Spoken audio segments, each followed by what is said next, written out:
Olá, meu nome é Lúcia Franco, corretora de imóveis, sejam bem-vindos a este canal. Hoje eu quero trocar ideia com vocês sobre o contrato de locação por temporada.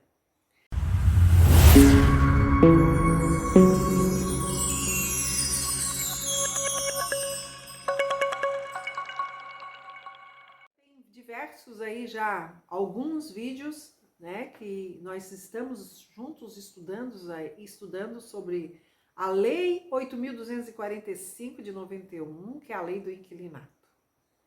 Então vamos lá, locação de temporada.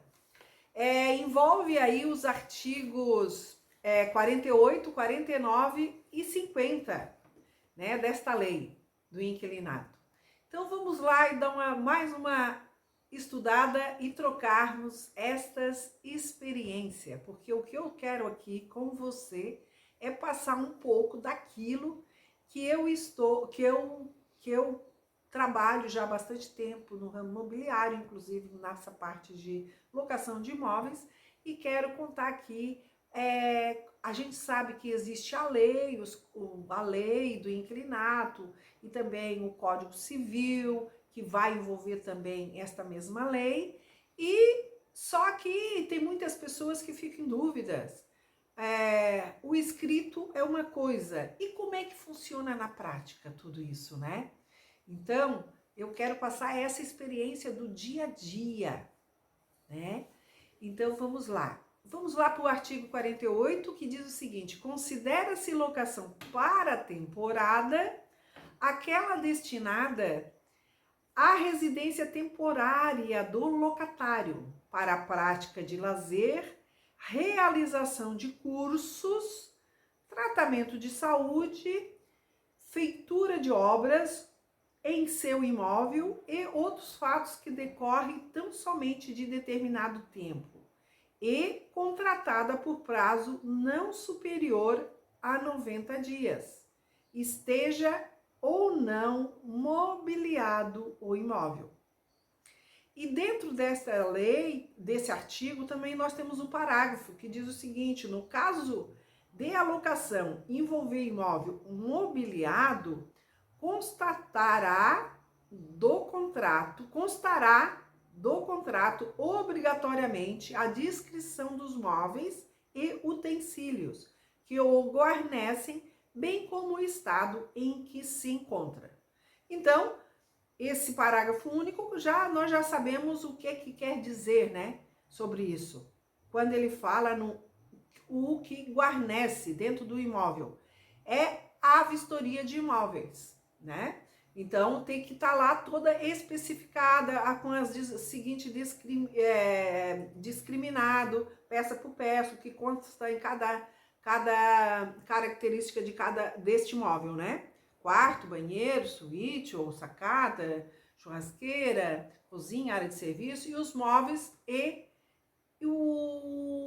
os seus utensílios também, como eletrodomésticos, né? E também aí o que ele fala aqui que é muito importante, que esse contrato ele não pode ultrapassar dos 90 dias. Eu quero chamar a atenção, por que eu estou falando e trocando essa experiência com você? Porque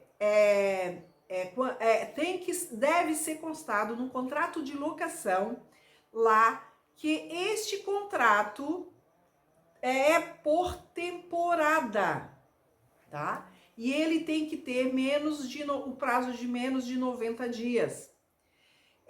Por que eu digo isso? Porque nós temos aí eu já vi nesses anos todos de experiência que o contrato de temporada, o administrador tem que tomar muito cuidado, devido a situações até de má fé, né, dos próprios inquilinos, onde estão por dentro do que diz a lei, e pode haver uma má fé em cima da própria ingenuidade do profissional lá, de quem está administrando, de não ter muito conhecimento disso na prática. A temporada, aí então o imóvel está lá sendo divulgado, vem uma pessoa que ao olhar, você nunca, em primeiro lugar, você nunca deve dar uma chave do imóvel por temporada, tá? Para o cliente ir sozinho neste imóvel. Você deve constar lá que essa pessoa, se ela for sozinha, ela deve deixar um documento original dela, tá? O telefone, o endereço atual onde ela mora, tá? Para que deixe tudo registrado lá num livro de protocolo. Mas também não é o que eu oriento, porque também, mediante isso, também pode haver má fé. Se você liberar uma chave, nós temos aqui uma situação, um exemplo, que felizmente não aconteceu comigo, mas aconteceu com outros profissionais, que o imóvel era para temporada, veio um turista para o final de semana, e era no sábado, a pessoa atendeu, abria lá o escritório como era de temporada, geralmente é na praia, em praias, né? E esse imóvel, o cliente chegou lá em cima do laço, os corretores estavam em atendimento e naquela correria do sábado, de logo querer encerrar o expediente, a pessoa foi, naquela hora, já usou estrategicamente, entrou lá, começou com uma conversa, a pessoa era boa de bico, né, um bico doce lá, né, e contou uma história toda e o corretor, o administrador, liberou essa chave para essa pessoa. E a pessoa chegou na segunda, não apareceu, terça não apareceu, o corretor foi até lá para ver o que estava acontecendo, o que tinha acontecido. A pessoa já tinha entrado com a mudança lá dentro e dizendo que havia sido feito um contrato verbal. Aí você, corretor, amigo, você pergunta para mim, isso pode acontecer? Pode. Juiz pode acatar essa situação? Pode.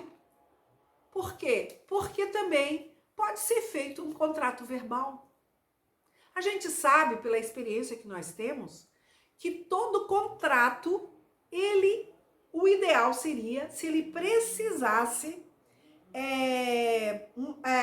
ele precisa ter uma garantia, né? Uma caução, uma garantia da pessoa. Mas nesse caso aí, houve a má fé da pessoa, ele contou uma historinha lá, a pessoa caiu, né? Infelizmente, caiu nisso, e a pessoa alegou lá, mediante ação judicial, que ele fez um contrato verbal com aquele corretor, que estava tudo certo, né? Então aí já começou uma grande dor de cabeça por causa desse imóvel de temporada. E como ele alegou que foi um contrato de locação, ele não vai ser mais de locação de temporada, residencial de temporada, não vai ser este contrato de locação de temporada. Ele vai ser um contrato residencial normal, porque tem juízes que acata esse tipo de situação. Agora, a gente sabe que a lei a lei é muito complexa, né? Aí pode estar levando também, na situação dessa ação judicial, se o imóvel não tem, então, nenhuma garantia, é claro que uma ação de despejo aí se torna-se mais rápida, né? Nesse caso. Mas se a pessoa alegar ali que houve um contrato verbal de locação e que o valor é tanto, o juiz pode acatar para mantê-lo lá no período onde reza o contrato residencial de 30 meses, né? Então, agora, se esse inquilino começar a não pagar um aluguel, ele pode entrar com uma ação de despejo. Porque quando a ação de despejo, envolve quando o inquilino não tem nenhuma garantia nesse contrato, nem calção, nem fiadores, o juiz pode dar uma liminar de despejo aí entre 15 dias a 6 meses, né? Então, pode de 15 a 6 meses levar essa ação de despejo quando não se tem nenhum tipo de garantia.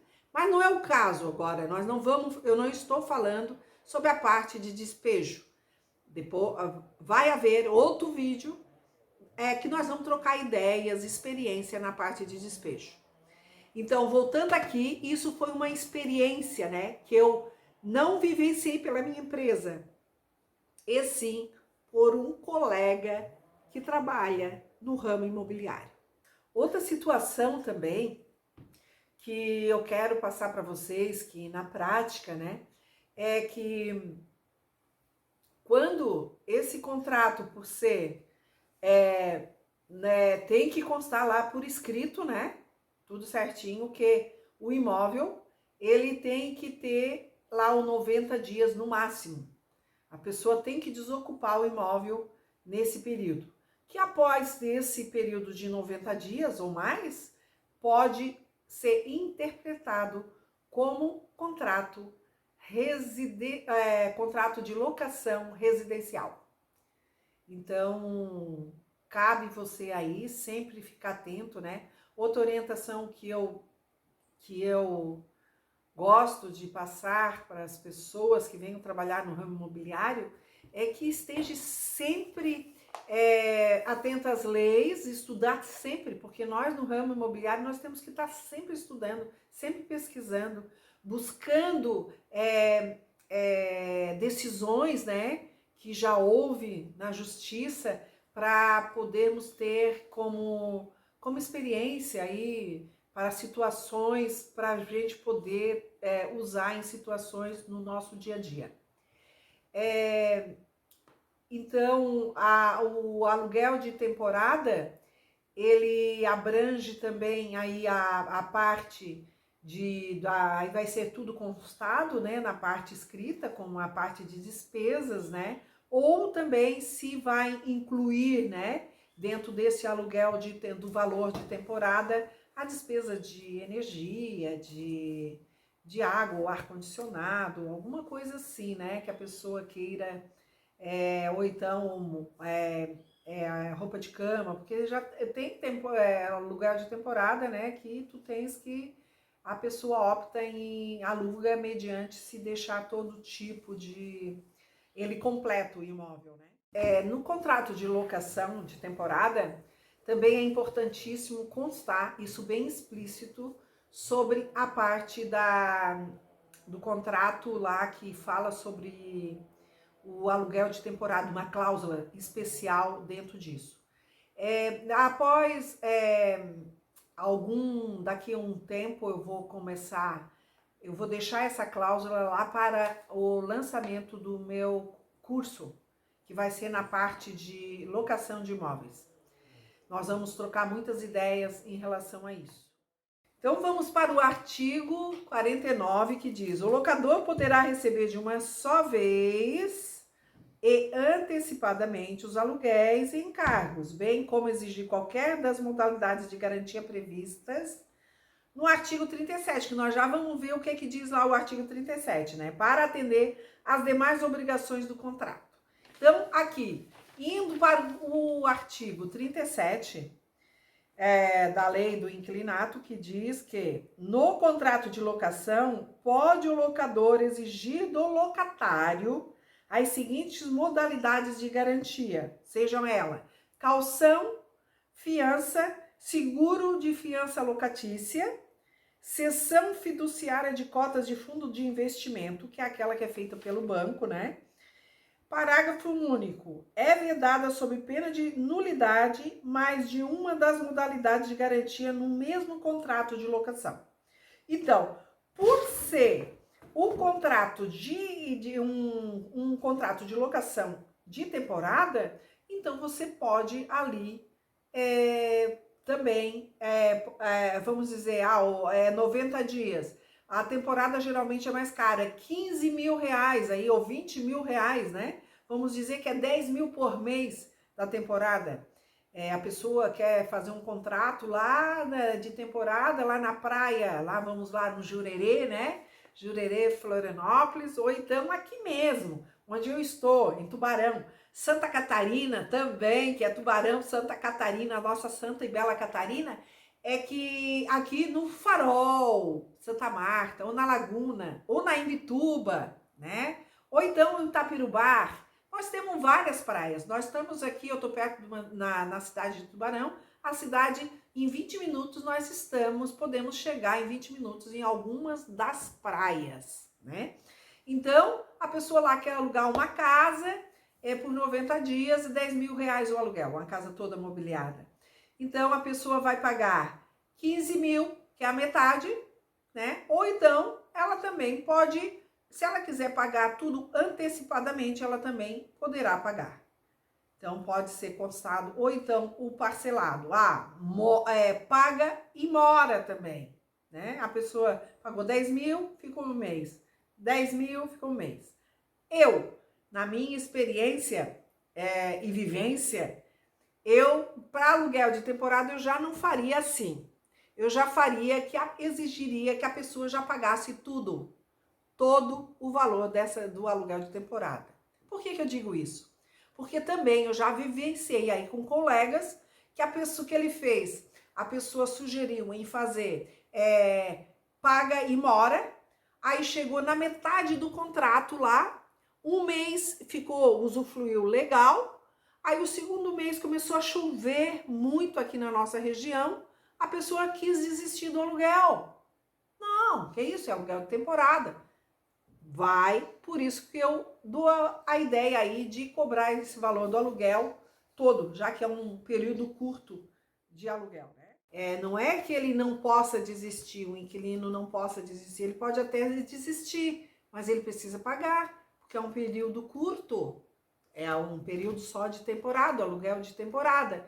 Então, ele pode desistir? Pode, mas desde que ele pague a multa contratual. Isso já tem que ser rezado lá no contrato, né? Já tem que estar escrito no contrato. Se, no caso de desistência, ele paga o valor integral sobre essa temporada. Para o locador não está deixando aí de alugar para outra pessoa que iria receber o valor total, né? Então, ele não deve, ele não pode deixar simplesmente pegar, pagar e pagou e usou. Pagou e usou. E nesse pagou, usou, ele tentou ver se ele poderia sair sem pagar e simplesmente abandonar. Mas não, por isso que tem que ser bem especificado nesse contrato de locação para a temporada, a parte da multa contratual. Mas existe essa multa, então, também para a temporada? Sim, porque a pessoa deixa um período curto.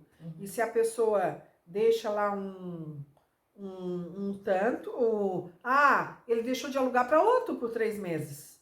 Ele deixou, ia pegar um valor maior. Por isso que sempre é válido pegar o valor total, né? Aí se chove, se dá chuva, se dá sol, se dá isso, dá aquilo. Mas aí, no caso, se ele pegasse o valor total, daí não teria multa daí. Aí ele poderia sair a qualquer momento, porque ele já tinha pago tudo.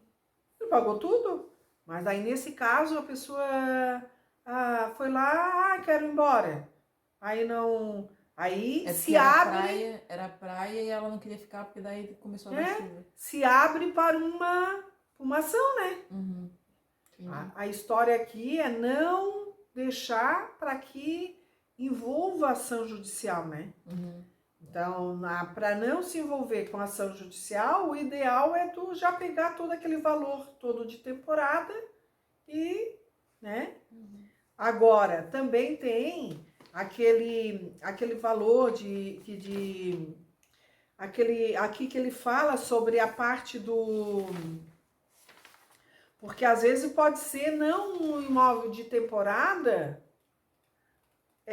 fora da temporada, vamos dizer, nós aqui em Tubarão, na nossa região, nós temos aí o maior tempo de temporada aqui na nossa região, porque aqui em Santa Catarina nós temos É o verão, nós temos aí praticamente todas as estações do ano, né? Então, verão é dezembro, janeiro, fevereiro e março. Ele se estende assim para março, né? Às vezes até abril. Mas geralmente as pessoas pegam férias lá, ou dezembro, janeiro, fevereiro. Por causa de dezembro, a férias de aula, essas coisas assim. Geralmente as aulas começam só mais pro mês de março. E as pessoas pegam férias mais no verão. Só que elas também, pai e mãe, o pai, se trabalha, a mãe, se trabalha, é 30 dias. Mas os filhos que são estudantes, geralmente ficam aí praticamente quase 3 meses, né? 2 meses e meio, 3 meses. Então, se estende nesse período. E após esse período, vamos dizer assim, passou o de temporada alta, vamos falar em temporada alta, dezembro, janeiro, fevereiro e março, vamos entender, em 4 meses. E após aqui, pode ser que também alguma empresa alugue aí por um período curto, né, também. Porque também pode uma empresa vir... ano passado me procurou uma empresa, né, em dezembro, foi final de novembro, dezembro, que eles queriam um imóvel só por 3 meses aqui na região. E o que é esses 3 meses? É imóvel por temporada. Também é considerado locação para temporada, 3 meses. Porque ele sai aí fora dos 12 meses, né? Então, a empresa vinha fazer uma assistência nas pontes em Tubarão. Tubarão é uma cidade que não é que tem tubarão no Rio, mas Tubarão é o índio, né? O índio aqui, por isso que se chama Tubarão. A história toda é do índio que existia aqui em Tubarão. E daí por isso o número, na verdade era Tubaranhon, né? E por fim ficou aí Tubaranhon por causa da língua tupi-guarani. E depois as origens vão se alongando, vão se prolongando e vão mudando, né? Então ficou aí Tubarão. Então nós temos aí essa empresa vinha a Tubarão para dar assistência aqui em várias pontes, né? Que são construídas e outras que estavam sendo construídas também. Então, eles queriam só por... Aí neste caso, nós temos os funcionários, eles queriam 2 imóveis. Os funcionários, que eram mais ou menos 12 homens, e mais um imóvel para os engenheiros, que eram em média de 2 a 3 engenheiros. Então, o que eu sugeri? Eu não trabalho, né, com essa parte de curta temporada, por um período curto, assim, a parte de locação. Então, eu sugeri que eles, como Tubarão também, o pessoal de Tubarão não tem o hábito de alugar o imóvel ainda um período curto, né? Então, eu sugeri que eles fossem para a praia mais próxima daqui, que tinha mais opções de imóvel locado, que é a Laguna, que tem muitos imóveis imobiliados e deu certo deles alugarem lá. Eu indiquei um colega de trabalho e eles alugaram lá com esse curto. Mas o que eu quero dizer para vocês é o seguinte, porque tudo tem que ser constado o período. Porque caso contrário, pode haver aí uma má-fé e prolongar esse contrato, que era para ser para a temporada, pode se estender para um contrato de locação residencial. Nós vamos para o artigo 50. Fim do prazo ajustado se o locatário permanecer no imóvel sem oposição do locador por mais de 30 dias, presumir-se-á a prorrogada locação por tempo indeterminado, não mais sendo exigível o pagamento antecipado do aluguel e dos encargos. Parágrafo único. Ocorrendo a prorrogação, o locador somente poderá denunciar o contrato após 30 meses de seu início ou na hipótese do artigo 47. E o que diz este artigo 47? Vamos lá? Ele diz o seguinte: quando ajustada verbalmente ou por escrito e como prazo inferior a 30 meses, findo o prazo estabelecido, a locação prorroga-se automaticamente no prazo indeterminado, somente podendo ser retomado o imóvel nos casos dos artigos 9º, em decorrência de extinção. Eu tenho um vídeo que fala sobre esse artigo 47, porque ele vai ter lá alguns itens, vai ter item 1, 2, 3 e 4, se eu não me engano. Então, lá eu também falo sobre isso, e se você quiser, você vai dar uma olhada nesse vídeo, onde eu gravei, onde fala sobre esse artigo 47. Voltando aqui para esse artigo 50, quando eu chamo atenção aí para não deixar prorrogar a locação no período de 90 dias, esse contrato de locação vai ficar por tempo indeterminado. Naquilo que eu orientei aqui, que o profissional ou o administrador ou o próprio proprietário, ele tem que ficar atento a essa locação para a temporada, que não pode ultrapassar esses 90 dias. Passando 90 dias, dependendo a situação da pessoa, ou se ela tem má fé, ou seja lá a empresa, ou a própria empresa que alugar isso por um período de 90 dias, ele vai automaticamente, esse contrato, por ser contrato para a temporada, ele pode ser transformado em contrato residencial, passando aí o contrato a passar um período de 30 meses, 30 meses, e automaticamente ficar, e também se a pessoa continuar deixando esse período, ele pode ficar aí até no período indeterminado, podendo chegar aí no período até de 5 anos. Então, encerro aqui esse nosso áudio que fala sobre locação para temporada.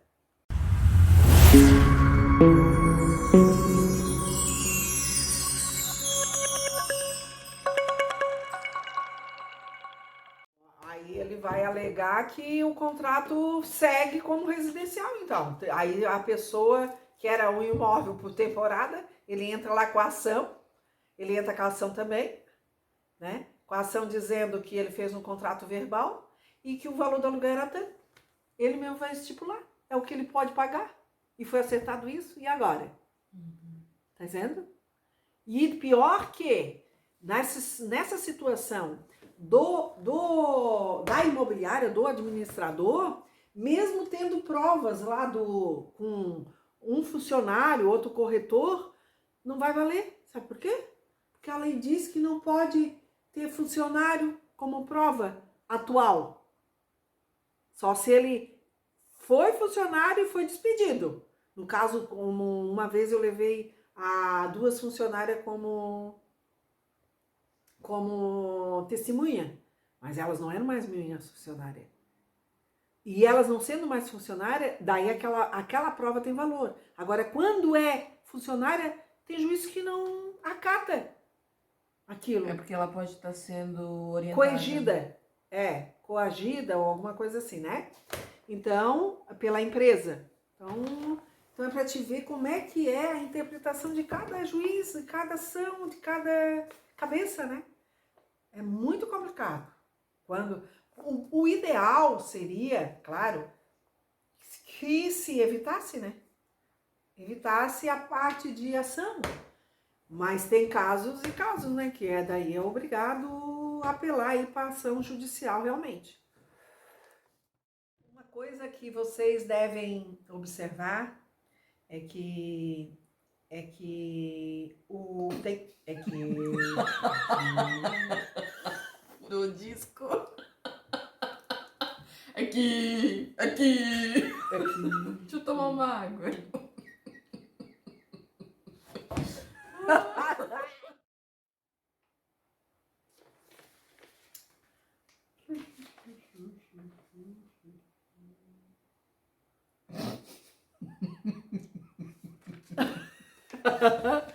Ah, não, Gi, desculpa, não foi. Não era, não, nós não estudamos isso aí, não. Isso aqui foi das garantias locatícias. É, não lembrava. É. Tu Então, estudou, mas tu não falou pra ninguém. É, eu estudei e não falei pra ninguém. Eu já tô perdido, não sei nem onde é que eu tô. Ah, tá. Nós estudamos ontem. Nós temos um vídeo que foi gravar. Tem um vídeo que foi gravado sobre este artigo 47. 47 não. Sim, senhora. O artigo 9 a gente falou ontem. Só que tu não pode dizer que falou ontem, porque eles não foi ontem. Ah, não foi um. Só que Foi. não. Foi no contrato de locação residencial. Sim, pra nós foi ontem. Ah, pra mas, nós foi ontem. Mas no vídeo não foi ontem. Tu não sabe quando é que esse vídeo vai pôr. Então,